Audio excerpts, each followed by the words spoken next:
오늘 본문은 우리들에게 믿음으로 살아가는 삶에 대한 가르침을 우리에게 알려주고 있는데, 특별히 오늘 본문에서 믿음으로 살아간 사람들은 이스라엘 백성들을 지칭합니다. 이게 본문을 보시면 믿음으로 그들은 홍해를 육지같이 건넜으나 이렇게 돼 있고, 믿음으로 7일 동안 여리고를 돌았다 이렇게 돼 있죠. 믿음으로 그들은 이라고 되어 있어요. 여기 이 그들은 이라는 이 단어는 이스라엘 백성들을 지칭하는 대명사로서 여기에 이 믿음으로 이스라엘 백성들이 했던 사건 두 가지가 나오고 있습니다. 이들이 믿음으로 했던 일이 무엇입니까? 홍해를 육지같이 건넜다. 또 하나의 사건은 여리고성을 7일 동안 돌았다. 바로 이 두 가지 사건, 홍해 사건과 여리고 사건, 이 두 가지가 바로 이스라엘 백성들이 믿음으로 행한 일이었음을 오늘 본문이 가르치고 있습니다. 그러면 이제 이 본문을 통해서 히브리서 기자가 우리에게 가르치고자 했던 이 이스라엘 백성들의 믿음의 모습은 무엇인지를 함께 살펴보겠습니다. 자, 오늘 본문에서 보여주는 이 이스라엘 백성들의 믿음, 그 첫 번째는 이들은 하나님의 약속을 믿는 믿음을 가지고 있었음을 보여주고 있어요. 출애굽기 14장을 보면은 모세와 이스라엘 백성들이 홍해를 건너는 장면이 나옵니다. 그때 그 홍해 앞에서 모세가 이스라엘 백성들을 향하여 이렇게 외치는 것을 볼 수가 있지요. 들어보십시오. 출애굽기 14장 13, 14절입니다. 모세가 백성에게 이르되 너희는 두려워하지 말고 가만히 서서 여호와께서 오늘 너희를 위하여 행하시는 구원을 보라. 너희가 오늘 본 애굽 사람을 영원히 다시 보지 아니하리라. 여호와께서 너희를 위하여 싸우시리니 너희는 가만히 있을지니라. 아멘. 자, 모세가 하나님을 대신하여서 그 백성들에게 하나님의 말씀을 선포합니다. 그리고 이어서 지금 13, 14절이지요. 15, 16절을 보면은 여호와께서 직접 이렇게 모세에게 말씀하십니다. 이 말씀은 같이 한번 읽겠습니다. 여호와께서, 시작. 여호와께서 모세에게 이르시되 너는 어찌하여 내게 부르짖느냐? 이스라엘 자손에게 명령하여 앞으로 나아가게 하고 지팡이를 들고 손을 바다 위로 내밀어 그것이 갈라지게 하라. 이스라엘 자손이 바다 가운데서 마른 땅으로 행하리라. 아멘.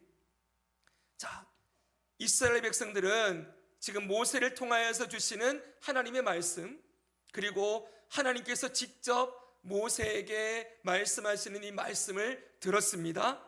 그리고 이 약속의 말씀을 붙들고 홍해를 건넜어요.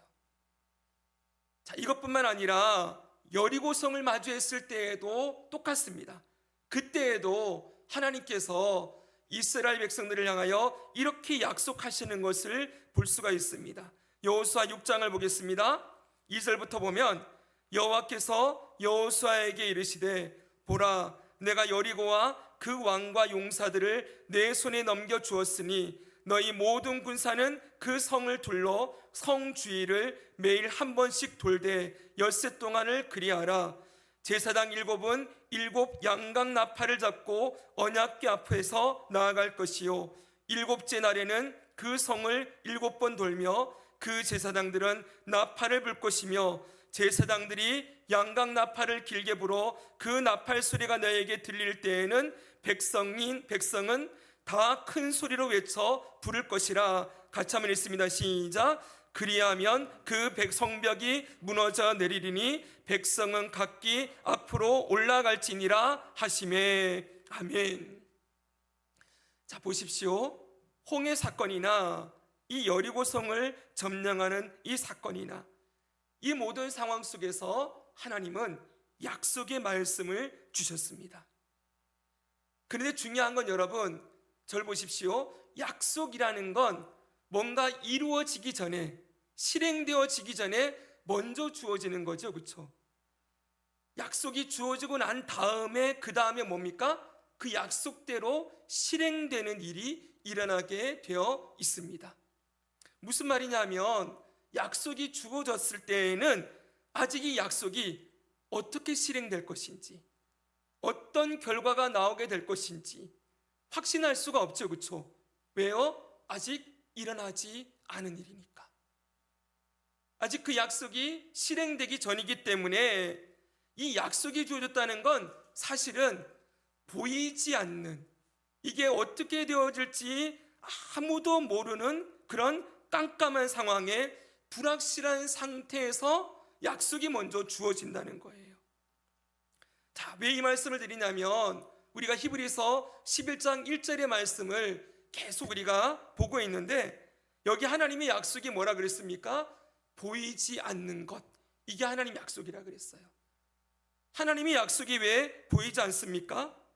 보이지 않는다는 건 아직 결과가 나타나지 않았다는 거예요. 약속은 결과가 나타나기 전에 미리 공지하는 것이죠. 그렇죠? 미리 이야기하는 겁니다.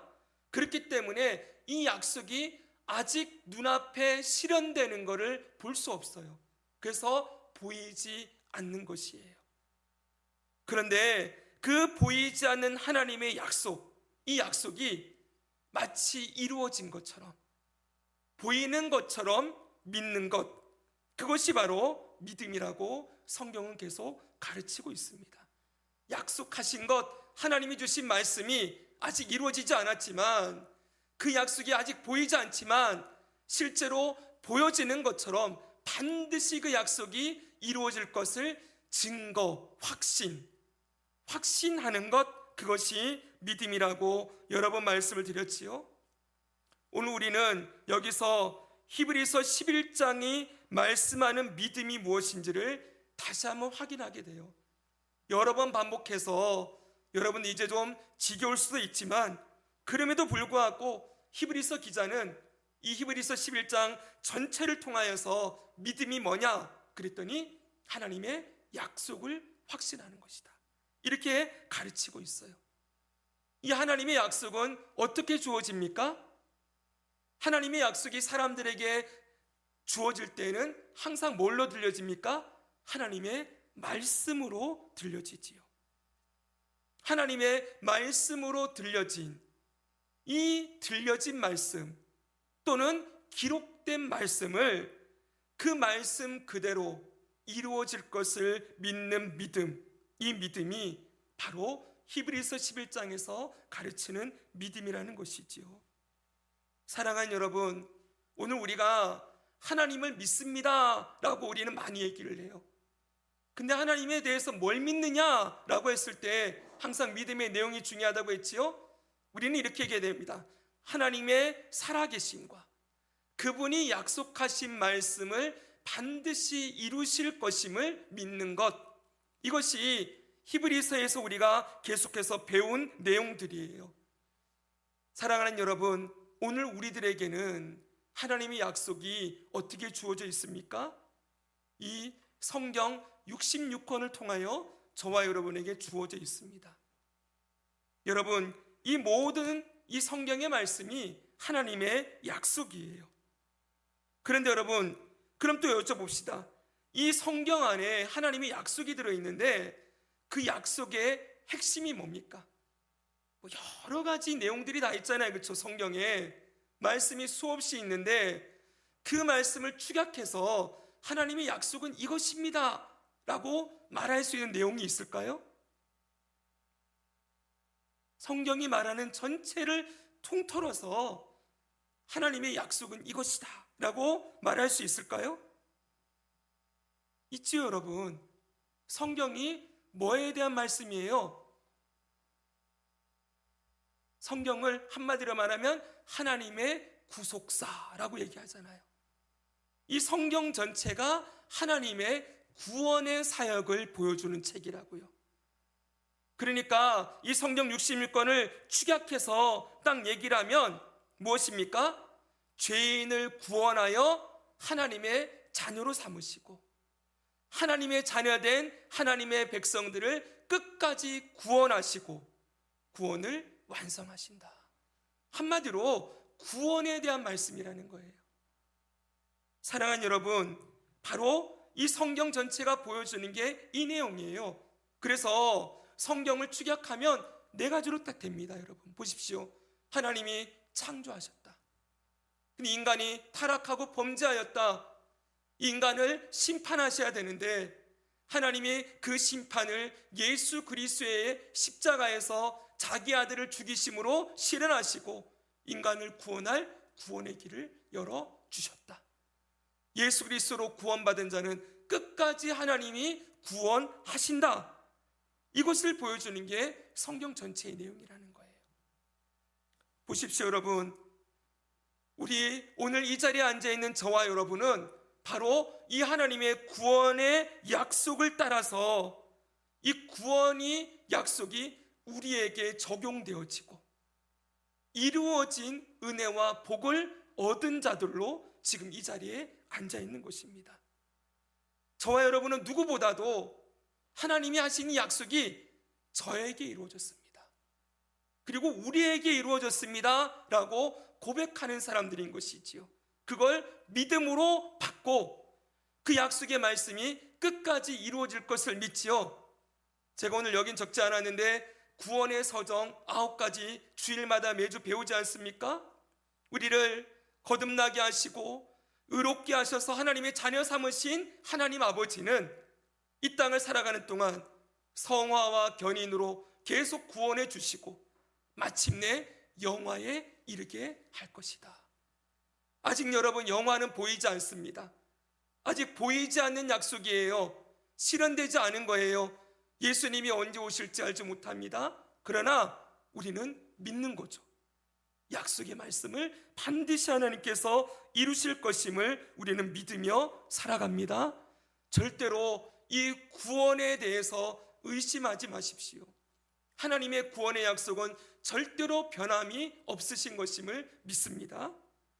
또한 여러분, 그래서 여러분 요한복음 10장 27절에서 29절은 우리에게 이렇게 약속하고 있어요. 우리 이 말씀 같이 읽을까요? 시작. 내 양은 내 음성을 들으며 나는 그들을 알며 그들은 나를 따르느니라.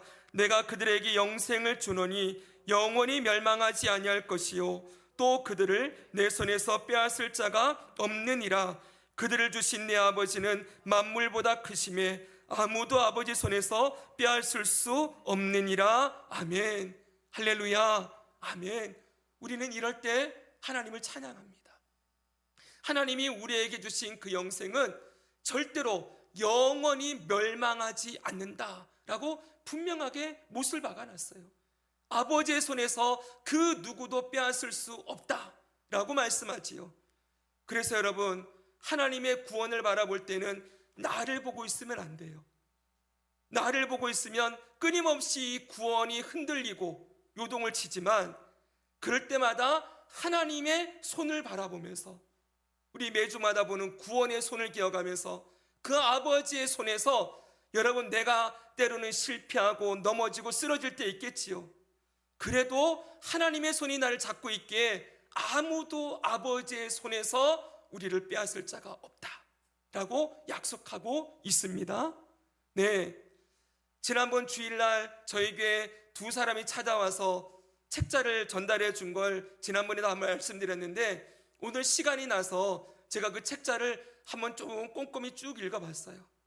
그랬더니 하는 얘기가 이거예요. 기존의 지금 교회들은 십자가로 모든 죄가 사함받았다는 거짓말에 속고 있다는 거예요. 십자가를 지금 믿는 건 거짓이다. 그러면서 뭐라는지 알아요? 사람에게 죄가 원죄, 자범죄, 유전죄가 있는데 십자가는 하나도 해결을 못했대요. 그러면서 결국 하는 소리가 뭔지 아십니까? 결국 회개해야 되고 회개해야 용서를 받는 것이고 또 하나 아주 이상한 말 해놨어요. 구약에 보면은 예수님 제사장들이 내 죄사함을 받았느니라 깨끗하게 되었느니라 그러잖아요. 그리고 신약에도 예수님이 내 죄사함을 받았느니라 말씀하셨다는 거예요. 그러니까 교회의 지도자를 통해서 그 죄사함이 확증되어야 된대요. 아주 교묘하죠 여러분? 네, 내가 회개하고 끝나는 게 아니고 지도자가, 교회의 지도자가, 하나님이 세우신 종이 죄 사함 받았다는 걸 선포해 줘야 그 죄가 사함 받는 거래요. 말도 안 되죠, 여러분. 그래 놓고 기존의 기독교의 복음은 잘못되었으니 자기들에게로 돌아와라, 이딴 엉뚱한 소리 하고 있어요. 사랑하는 여러분, 제가 보면서 참 안타까웠어요. 이분 만나서 한번 얘기를 제대로 해줘야 되겠다. 성경 전체를 이분들은 성화도 모르고요, 하나님의 구원이 어떤 것인지, 십자가가 어떤 것인지를 제대로 알지 못해요. 나름대로 논리 있게 써놨다고 하는데 허점이 너무 많아요. 근데 그게 복음이라고 듣고 있는 수많은 안타까운 영혼들이 있음을 보게 되었습니다. 사랑하는 여러분, 예수 그리스도의 십자가 구원은 완전합니다. 모든 죄를 다 덮고 남습니다. 그리고 우리를 그렇게 십자가의 보혈로 구원하신, 죄를 씻기시고 의롭다 하셔서 구원하신 하나님 아버지의 그 구원은 세상 끝날까지, 주님 앞에 설 때까지 완전하게 우리에게 이루어질 것을 믿습니다. 예, 이 믿음으로 살아가는 자들이 성도이지요. 여러분, 또한 성경에는 우리의 구원과 더불어서 이 세상에 대한 약속의 말씀도 있어요. 우리가 살아가는 이 세상이 어떻게 될 것인지를 약속해 놓으신 거예요. 다니엘서의 말씀 볼까요, 여러분? 이 말씀 한번 읽겠습니다. 같이 읽습니다. 시작. 이 여러 왕들의 시대에 하늘의 하나님이 한 나라를 세우시리니 이것은 영원히 망하지도 아니할 것이요, 그 국권이 다른 백성에게로 돌아가지도 아니할 것이요, 도리어 이 모든 나라를 쳐서 멸망시키고 영원히 설 것이라. 아멘. 여러분, 이 말씀 아시죠? 느부갓네살 왕이 꿈에 큰 신상을 보았는데 그 신상에 대한 해석을 다니엘이 하면서 선포하는 말씀이에요. 무엇입니까? 이 세상 나라는 다 무너지게 되고 하나님의 나라만 남게 될 것이라고 약속해 놓았습니다. 여러분, 우리가 잘 기억해야 될 것이, 우리가 살아가는 이 세상은 구원의 대상이 아니에요. 무슨 말인가? 의아하지요, 여러분? 이 세상은 하나님의 심판의 대상입니다. 주 예수님 다시 이 땅에 오시는 날, 하나님을 끝까지 거부하고 자기가 왕이 되어 살아갔던 이 세상 나라와 이 땅에 속한 자들은 모두 멸망해서 심판 가운데 들어가게 될 거예요. 그래서 여러분, 하나님의 관심은 세상을 구원하는 게 아니에요. 하나님이 세상을 이처럼 사랑하사 했을 때 거기에 나오는 이 세상은 우리가 살아가는 이 세상을 지칭하는 것이 아니라 이 세상 가운데 살아가고 있는 죄인들을 말하는 거예요. 여러분, 하나님의 관심은 이 세상 속에 죽어가는 죄인들을 구원하시는 것이지요. 거기에 하나님의 관심이 있어요.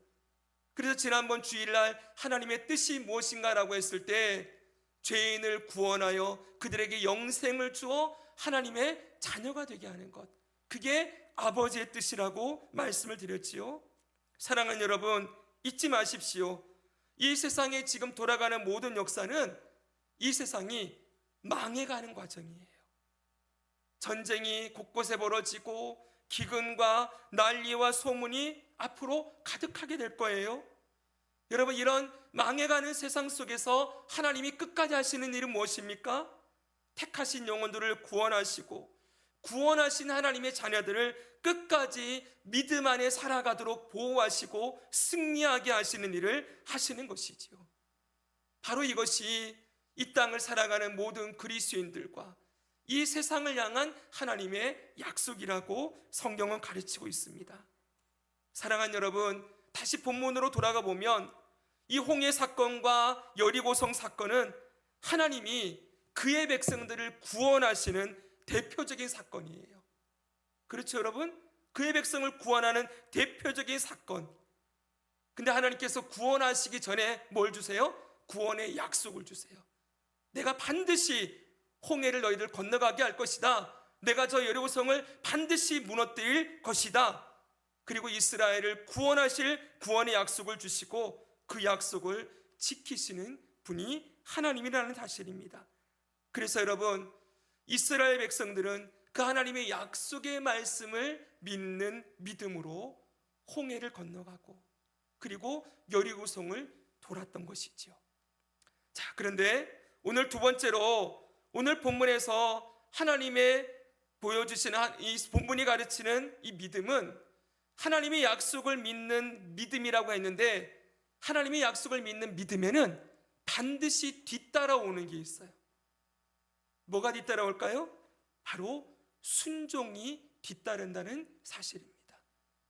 약속을 믿는다라고 할 때 믿는다라는 말로만 믿는 게 아니라는 거예요.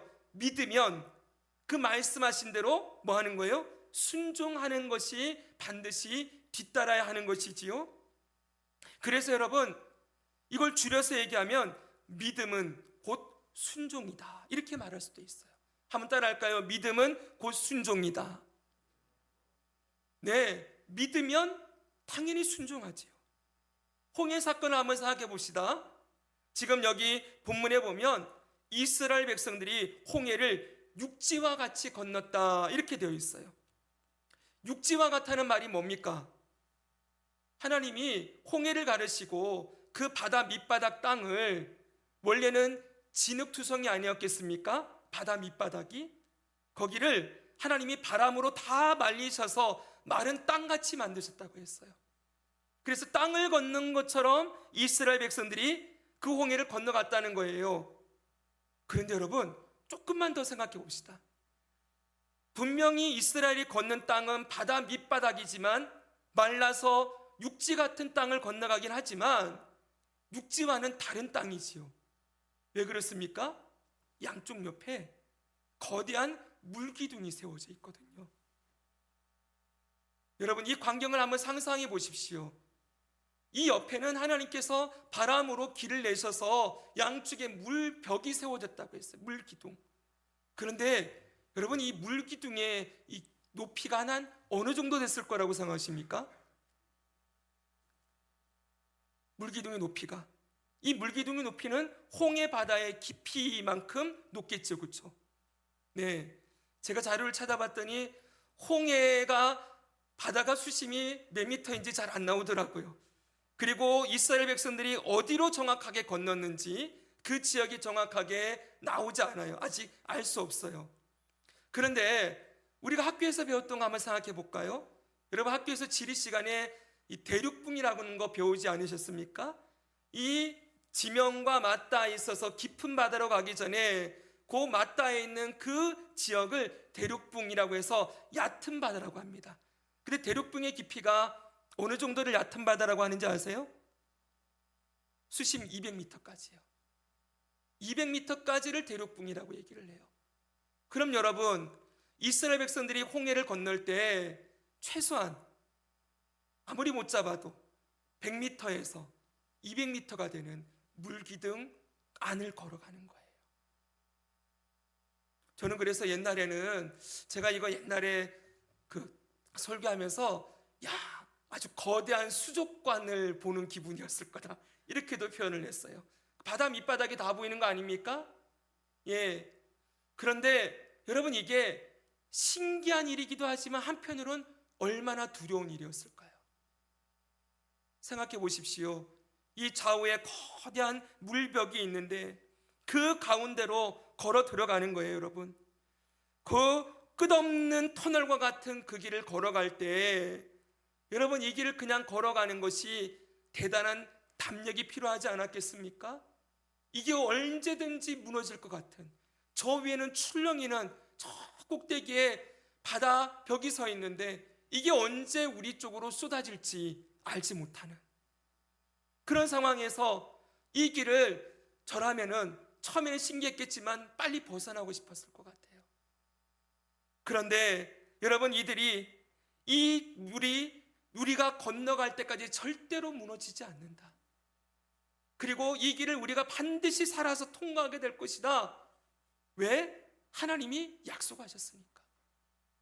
그 약속을 믿고 이 홍해를 통과해야 되는 거예요. 믿음으로 걸어가는 것이죠. 여러분, 여리고 사건도 마찬가지지 않겠습니까? 여리고 성은 당시 가나안 땅의 관문과 같은 곳이었어요. 이 성이, 고고학자들이 여리고 성을 발견했습니다. 땅을 파봤더니 여리고성이 여러분 전차 2대가 지나갈 만큼의 그런 성벽의 두께였대요. 그리고 이중 성벽이라고 얘기합니다. 보십시오 여러분, 이 초롱성과 같이 이중 성벽으로 건설된 이 여리고성을 하루에 한 바퀴씩 6일 동안 돌아요. 그리고 마지막 7일째는 7바퀴를 돌아요. 돌기만 하면 무너진대요. 여러분 얼마나 이게 말도 안 되는 얘기입니까? 이성적으로, 과학적으로, 합리적으로 하나도 이해도 되지 않고 이런 말을 들었다면 여러분 누구 하나 그 말에 설득당해서 말씀대로 될 줄 믿습니다. 이런 말들을 누구도 쉽게 꺼내지 못하는 상황 아니겠습니까? 그런데 여러분 이스라엘 백성들은 하라고 하니까 했어요. 하나님이 하면, 하나님이 이렇게 돌기만 하면 무너진다. 아직 여러분 무너질지 안 무너질지 알아야 몰라요? 몰라요 여러분. 그건 7일 뒤에나 일어날 일이에요. 아직 약속은 받았지만 보이지 않아요. 어떤 결과가 일어날지. 그러나 그 보이지 않는 결과를 이미 일어난 것처럼 확신하고 그리고 이 성을 7일 동안 도는 것입니다. 사랑하는 여러분, 바로 순종은 이런 것입니다. 순종해야 될까 말아야 될까 모든 걸 다 따져보고 이게 합리적으로 가능한 일인지 그리고 이게 좀 가능성이 있는 이야기인지 이런 것들을 머리를 굴려서 다 생각하고 계산하고 하는 것이 아니고 하나님이 하신다 하셨으면 네 알겠습니다. 그리고 하나님이 하라 하시면 하는 것. 이것이 바로 믿음 안에 들어있는 순종의 모습인 것이지요. 사랑하는 여러분, 우리 사람들은 저를 포함해서 우리 대부분의 사람들이 어떤 일이 일어났을 때 어떤 일이 우리에게 주어질 때 자꾸 이유를 찾으려고 해요. 이거 왜 해야 되는데요? 내가 왜 이 자리에 있어야 되는데요? 이거 하면 어떤 결과가 나오는데요? 여러분 우리는 왜? 라는 질문을 던지면서 자꾸만 하나님께 물어보죠. 그렇죠? 여러분 저의 인생에서 가장 어려웠던 시간이 여러 번 있었지만은 그 중에 하나는 대전남북교에서 있었던 8년의 시간이었습니다. 제가 그 전에 서울에서 4년 동안 사역을 하고 대전에 내려올 때 한 3년만 있으면 될 거다. 3년 있으면 그 다음에 뭔가 하나님이 길을 내주시겠지. 그런 기대를 가지고 3년을 계획하고 내려왔어요. 근데 여러분 그곳에서 하나님은 8년을 저를 그곳에 두셨습니다. 3년째가 되었을 때 정말 그 교회에서 사역을 거의 하지 못할 만큼의 어려운 상황도 있었어요. 그래서 여기서 이제 이걸로 끝내나 보다라고 했는데 하나님께서 그걸 지나가게 하시고 그리고 언제까지 있어야 돼요 했는데 그냥 지나가서 8년이 지나갔어요. 수많은 시간 동안 하나님 제가 왜 여기 있어야 됩니까? 여기서 뭘 하기를 원하십니까? 라고 질문했었어요. 근데 제가 이미 하나 알고 있는 게 있었어요. 하나님이 하라면 해야 된다는 거.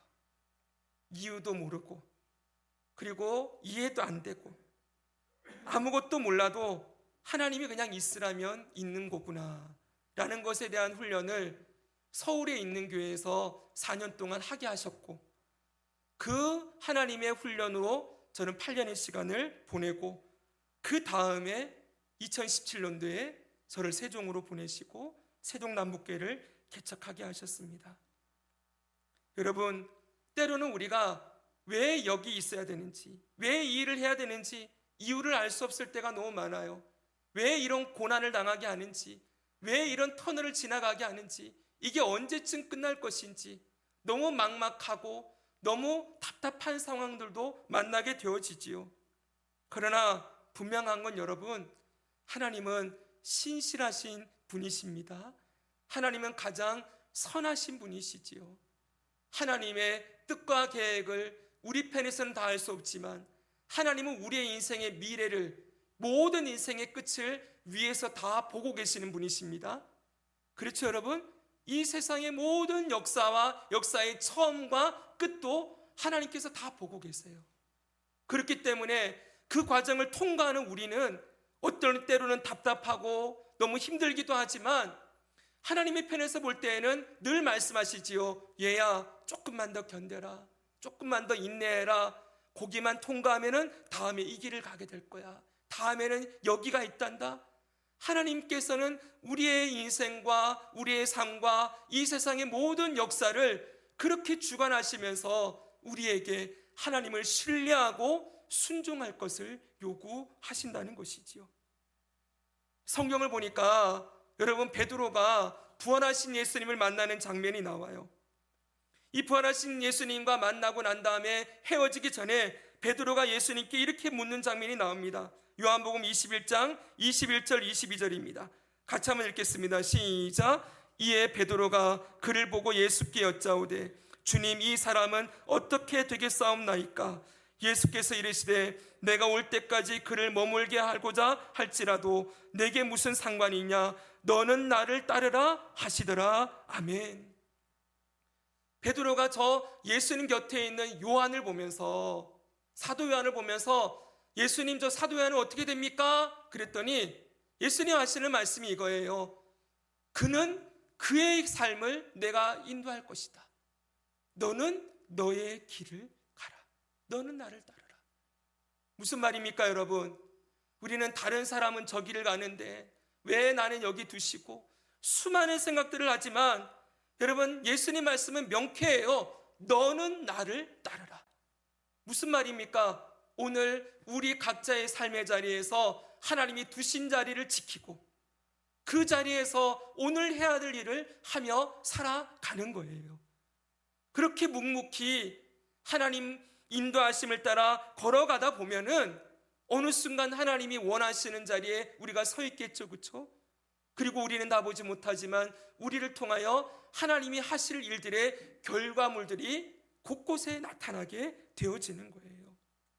그래서 여러분, 믿음은 곧 순종입니다.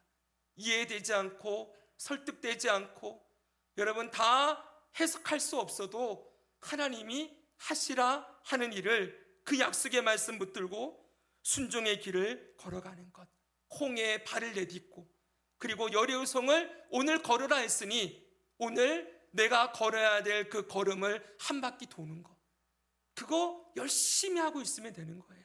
그러면 하나님이 하시는 일들을 우리가 보게 될 것입니다. 이런 마지막으로 하나 더 생각해야 될 것이 있습니다. 오늘 본문이 가르치는 믿음은, 하나님은, 잘 들으십시오, 모든 사람을 하나님의 역사의 도구로 사용하시는 분이심을 믿는 것입니다. 모든 사람을요. 왜 이 얘기를 말씀드리냐면, 들어보십시오, 여러분. 여러분은 홍해 사건, 여리고 사건 딱 얘기하면 누가 먼저 떠오릅니까? 머릿속에 홍해 그러면 모세가 떠오르지요. 여리고성 그러면요 여호수아가 떠오르지요.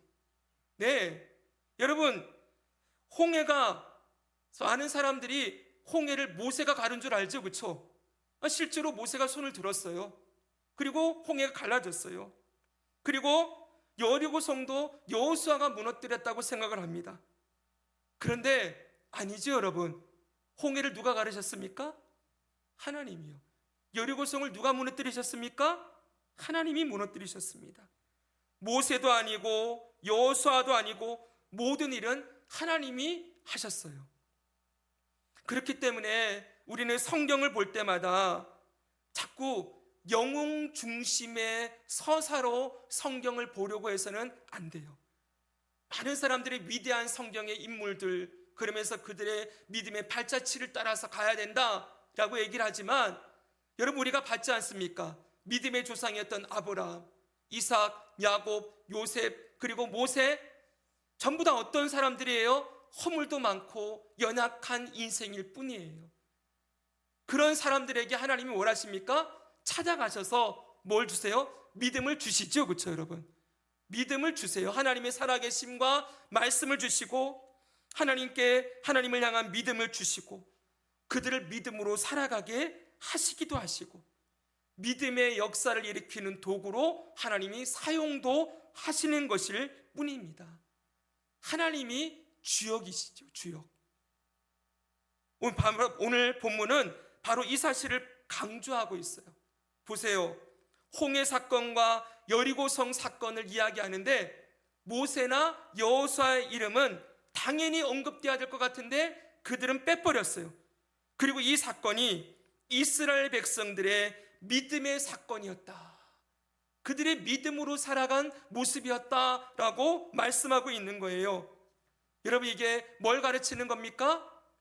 하나님의 역사에는 모든 사람이 주인공이신 하나님을 따라서, 주역이신 하나님을 따라서 그 옆에서 조연으로 일하는 것일 뿐이라는 걸 알려주고 있지요. 여러분, 하나님은 아브라함과 모세와 같은 지도자를 사용하시기도 하시지만 이스라엘 백성들, 그 이름도 없는 그 백성들도 하나님이 사용하시고 믿음의 역사를 일으키는데 세워서 도구로 쓰신다는 걸 오늘 본문이 보여주고 있습니다. 사랑하는 여러분, 오늘날 이 세상은 영웅 중심의 세상이에요. 수많은 영화나 드라마가 어떤 난세에 특별한 인물이 등장을 해서 그 인물이 뭔가를 세상을 개혁시키고 바꾸어서 모든 사람들에게 평화를 주고 구원을 줄 것이다, 이런 이야기를 다루고 있지만 여러분, 절대로 그렇지 않지요. 사람들은 늘 관심이 어떤 것에 있어요? 특정한 인물들이 있어요. 저 유명한 사람, 힘 있는 사람, 특별한 사람, 뛰어난 사람, 이런 사람들을 찾고 그들이 무엇을 하고 있는지를 관찰하고 그들이 무언가를 해줄 거라고 기대를 하지만 여러분, 역사를 통해서 우리가 보고 있지 않습니까? 그렇게 뭔가를 할 거라고 생각했던 사람들이 얼마나 우리의 기대를 무참히 저버리고 처음에는 뭔가 하는 것 같았는데 뒤에 가면은 전부 변질되고 썩어지고 무너지는 모습들을 우리가 수없이 봤지 않습니까? 사랑하는 여러분, 성경은 분명하게 얘기합니다. 사람은 태어날 때부터 죄인으로 태어나서 하나님의 은혜로 구원받기 전에는 절대로 자기 힘으로 선을 행하며 살아갈 수 없는 존재요. 그리고 하나님이 구원하셨다 할지라도 하나님께서 늘 다시 계속 구원해 주셔야만 살아갈 수 있는 존재라는 것을 분명히 말씀해 주고 있습니다. 그래서 여러분, 하나님이 모든 역사의 주인이시고 주관자이십니다. 그리고 그 하나님의 일하실 때 하나님은, 다시 말씀드립니다, 모세와 아브라함과 같은 그런 사람들도 사용하시지만 여러분, 이름도 없이 빛도 없이 하나님이 나 같은 사람도 아실까? 내가 뭘 한다고 뭔가 일어나겠는가?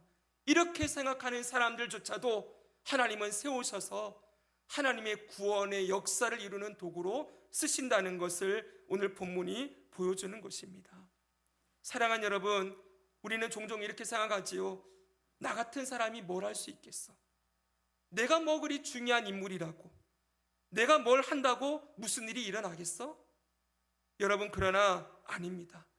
하나님의 나라에는 나 같은 한 사람의 믿음과 순종의 삶을 통하여서도 하나님이 일하시고 우리 같은 사람들을 통하여서도 하나님의 나라를 세워가는 도구로 사용하시는 분이심을 믿습니다. 그래서 늘 퍼즐 조각 생각하면 돼요. 여러분, 하나님의 나라라는 거대한 그림에 수많은 퍼즐들이 있는데 그 퍼즐 모양도 다르고 크기도 다르고 하지만은 여러분, 이 하나의 퍼즐이 완성되기 위해서는 끄트머리에 작은 조각 하나라도 빠지면 안 되겠지요. 이게 있어야 하나님 그 그림이 완성되는 것 아니겠습니까? 제가 언젠가도 말씀드렸어요. 젊은 날에 저는 이런 기도했어요.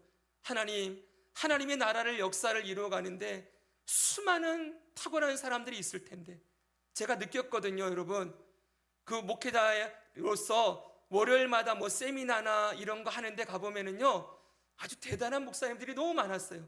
가면은 늘 주눅이 들었어요. 야, 저분 말씀하는 거 보니까 대단하다. 아직도 나는 멀었구나. 저는 맨날 비교하면서 저를 낮춰서 생각하면서 나는 언제 저렇게 생각하고 말할 수 있는 사람이 되보나 늘 그렇게 생각했어요. 근데 그때에도 놓지 않았던 기도가 있어요. 하나님, 하나님의 나라를 이루어가는데 수많은 앞서 나가는 사람들도 있겠지만 저 끄트머리에 꼽살이라도 제가 껴서 하나님 나라를 세워가는 도구로 저를 써주시면 참 좋겠습니다. 끄트머리라도 저를 사용해 주십시오. 여러분, 그 끄트머리라도 사용해 달라는 저의 기도를 하나님이 들으시고 이루어 가신다고 저는 믿습니다. 사랑하는 여러분, 우리 인생이 너무나 작아 보이고 아무것도 아닌 것처럼 보이지만 오늘 우리가 이 자리에서 드리는 예배, 여러분들이 주님을 향하여서 올리는 그 작은 신음소리 하나, 기도 내용들 하나하나 하나님이 하나도 허투루 하는 법이 없어요. 하나도 땅에 떨어지지 않아요. 하나님이 다 들으시고 하나님의 나라를 세워가는데 귀한 도구들로 사용하고 있음을 믿으시기 바랍니다. 사랑하는 여러분, 말씀을 정리하겠습니다. 그래서 여러분, 우리는 날마다 매일 기도하면서 한번 따라합시다. 하나님 아버지, 나를 사용하여 주세요. 나를 사용하셔서 하나님의 나라와 하나님의 뜻을 이루어 주세요. 하나님의 뜻을 이루는 도구로 나를 드리겠습니다. 아멘. 우리가 이렇게 기도하면서 오늘 우리의 삶에 주어진 자리에서 하나님의 살아계심과 구원하심과 역사하심을 붙들고 이 약속의 말씀을 붙들고 믿음으로 순종의 길을 걸어갈 때 우리의 모든 삶을 사용하셔서 이 땅에 하나님의 뜻이 이루어지고 하나님의 나라가 세워지고 마침내 주 예수님 다시 오시는 날 하나님의 나라가 완성되어지고 그때 우리가 하나님 앞에 섰을 때 참 잘하였다, 충성된 종아 말씀하시는 그 음성을 듣게 될 줄 믿습니다. 이 믿음의 길을 끝까지 하나님을 사랑함으로 순종함으로 걸어가는 저와 여러분 되기를 주 예수님의 이름으로 축복합니다.